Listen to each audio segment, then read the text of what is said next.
Es ist das größte Patientensymposium für Transplantierte aller Organe in Österreich. Aber man will natürlich nicht nur die Betroffenen erreichen, sondern auch alle Angehörige, medizinisches Personal und generell alle interessierte Personen. Es wird von Jahr zu Jahr schwieriger, auch solche Veranstaltungen auf die Beine zu stellen und das möglich zu machen, dass wir auch in der Qualität und in der Art von Ärztekongressen auch Patientensymposien abhalten können und hier die Informationen und die Neuigkeiten erfahren, die wir als Patienten genauso interessant finden, aber vielleicht nicht auf dem fachlichen Niveau verstehen. Aber dafür wird es dann heruntergebrochen und wir können auch die Fragen stellen. Das ist für uns alle, glaube ich, eine sehr interessante Sache. Ethik, das ist eine angewandte oder besser gesagt eine praktische Anthropologie. Es geht immer um ein bestimmtes Bild vom Menschen, das ich habe, wenn ich Ethik betreibe. Und was ich mir über den Menschen denke, das wird dann schlagend, wenn man zeigen kann, wie das praktisch wird, wie sich das auswirkt. Die Transplantationsmedizin nötigt dazu, generell auch über Konzepte von Gesundheit und Krankheit nachzudenken, aber auch über das Thema der Identität zu sprechen. Ich meine, es ist eine auch christlich verstanden, Möglichkeit, Nächstenliebe zu zeigen, indem ich ein Organ spende. Aber ich würde nicht von einer moralischen Pflicht in dem Sinne sprechen, dass man sagt, jeder, der 2 Nieren hat, ist automatisch verpflichtet, eine davon herzugeben, weil eine genügt und vielleicht man mit einer noch besser lebt als mit 2. Was bedeutet das eigentlich? Das Organ eines anderen in sich zu tragen. Das ist nochmal was anderes als eine Amalgamfüllung oder ein Zahnimplantat zu haben oder meinetwegen ein künstliches Hüftgelenk. Was bedeutet es eigentlich, das Organ eines anderen Menschen zu haben, möglicherweise eines Menschen, der erst sterben musste? Ich sage nicht, der für mich direkt gestorben ist, aber der sterben musste, weil sonst hätte ich dieses Organ nicht bekommen. Und ich kenne zum Beispiel eine Theologin, die mehrfach transplantiert ist, die dann eben nicht gesagt hat, das Organ ist der Fremde, der Eindringling in mir, sondern ich habe dieses Organ adoptiert und ich fühle mich jetzt dafür verantwortlich, dass es auch diesem Organ gut geht, weil ich weiß, es ist das Organ eines anderen, möglicherweise sogar eines Gestorbenen, und das nehme ich dankbar an und hege dieses jetzt. Und die Frage, darf ich Tiere in einer Weise züchten, die nur menschlichen Zwecken dient, das ist ein weites Feld, das kann ich, wie gesagt, nicht mal ansatzweise diskutieren, weil wir tun es de facto in unserer Gesellschaft in vielen Bereichen, dass wir Tiere nur zu dem Zweck überhaupt züchten.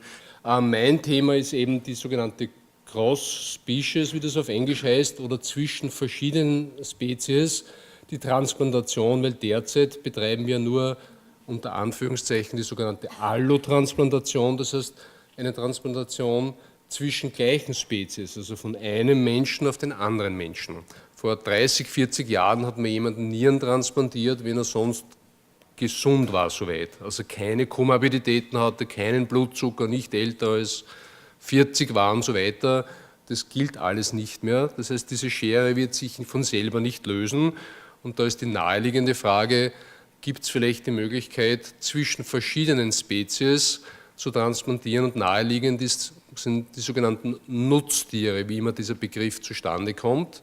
Also wir hätten theoretisch sozusagen Schweine, die so retrovirenfrei sind, aber das erklärt oder das löst noch nicht die unterschiedlichen Gewebsmerkmale zwischen Tier und Mensch. Und auch zwischen Tieren, und das kommt ganz am Schluss, gibt es Unterschiede, aber es ist gelungen, ein Hybrid herzustellen, wo menschliche Organe mit den menschlichen Geweben quasi in einem Schweineembryo wachsen. Und auch die New York Times hat das aufgegriffen mit einem Headline, das heißt, Who wants to have a talking pig? Weil nicht ganz klar ist, wo diese humanen Zellkerne, in welchen Organen sich die wiederfinden. Nicht? Und die Horrorvorstellung ist, dass die Anlage des Gehirns von diesem humanen Zellkern sozusagen verursacht wird und man so einen Schweinekörper hat de facto, aber manche Organe, zum Beispiel das Gehirn, plötzlich sehr humanisiert ist. Ja, ein Schwein wird ungefähr 8, 9, 10 Jahre alt. Ja, also bedeutend kürzer, ungefähr nur ein Zehntel so lange wie ein Mensch. Und das erklärt auch ein bisschen natürlich, wenn man versucht, ein Schweineherz orthodob, also in richtiger Lage zu transplantieren an andere, zum Beispiel an Paviane, dann wird das mit der Zeit relativ rasch schlecht und müde. Das ist einfach nicht dafür gemacht, dass es 80 Jahre hält, sondern nur 8. Aber was ich Ihnen zeigen wollte, ist erstaunlich. Nicht? Sie selber sagen, dieses Organ könnte mein Leben retten, aber eigentlich nur 2 von 3 sagen, das würde ich auch akzeptieren. Ich hätte mir eigentlich initiale Worte, da sagen alle, natürlich, jeder, 100%. Wer will schon gern sterben, nicht? Die Idee, Organe oder Körperteile von einem Individuum auf ein anderes zu verpflanzen, scheint von jeher eine Faszination und ein Traum der Menschheit gewesen zu sein. Nur durch dieses unaufhaltbare Ausloten von Grenzen des Vorstellbaren, des Machbaren oder des gesetzlich Möglichen war gesichert, dass wir auch heute noch permanent danach streben, neue Grenzen in der Transplantation zu überschreiten. Zudem scheinen die Grenzen zwischen Mensch und Maschine in der Medizin zunehmend völlig zu verschwinden. Fortschritte auf dem Gebiet der Bioprothetik haben uns eindrucksvoll veranschaulicht, dass Cyborgs nicht mehr Science Fiction, sondern bereits klinische Realität sind. Und Fortschritte auf dem Gebiet des Tissue Engineerings, die zuletzt ermöglicht haben, Organs on a Chip zu kreieren, haben zuletzt zeigen können, dass wir in der Lage sind, lebende und funktionierende Organismen im Labor zu kreieren. Schaut man sich nur einmal die Überlebensraten die wir heute als Standard empfinden, genauer am Beispiel der verschiedenen Organsysteme an, dann wird ganz schnell und eindrucksvoll klar, dass wir eine Grenze erreicht haben und wie schwer es eigentlich geworden ist, noch besser zu werden oder dieses Outcome weiter zu steigern.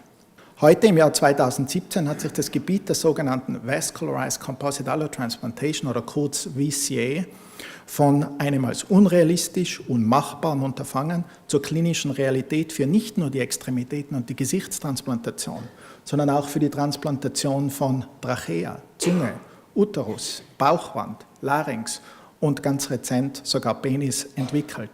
Schaut man sich die klinische Realität der Toleranzinduktion an, dann sind die Ergebnisse noch viel mehr ernüchternd. Bislang gibt es nur 3 aktiv klinische Studien zur Toleranzinduktion weltweit.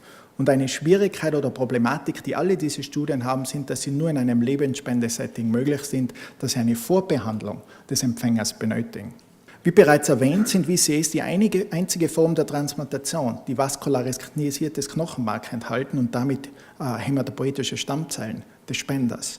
Mit dieser Hypothese haben wir ein experimentelles Protokoll entwickelt zur Toleranzinduktion, in dem wir zellbasierte Therapien mit Kostimulationsblockade kombinieren und jegliche Therapie in diesem Protokoll nach 30 Tagen beenden. Nanotechnologie ist ein weiteres Gebiet, welches viele Aspekte der Medizin und speziell in der Transplantation revolutionieren wird, sowohl in der Diagnostik als auch für neue Optionen zur Medikamentenapplikation. Auch hier ist VCA wieder im Vorfeld, da sich die Hautkomponente einzigartig zur Applikation solcher Nano- und Mikropartikel eignet. Und auch hier gibt es erste sehr vielversprechende Tierstudien, die zeigen können, dass nur durch das lokale Aufbringen von Immunsuppression auf die Haut das Transplantatüberleben gewährleistet werden kann, ohne die Notwendigkeit, irgendwelche systemischen Medikamente zu verabreichen. Auf diesem Gebiet hat sich in den letzten Jahren eine wahre technische Revolution zugetragen und eine Vielzahl von Perfusionsmaschinen und Technologien sind eingeführt worden für Organe wie etwa die Lunge, dem Herzen, der Niere und der Leber. Diese Konzepte sind im Vormarsch und wie am Beispiel der Perfusionsdaten von der Toronto-Gruppe gezeigt werden konnte, haben ermöglicht, Organe nicht nur verlängert am Leben zu erhalten, sondern auch diese zu optimieren und damit den Spenderpool signifikant zu erweitern. Die Zukunft der Organpräservation wird allerdings das sogenannte Organ Repair Hospital sein. Und das erste dieser Art hat vor kurzem in Silver Spring, Maryland, seine Pforten eröffnet.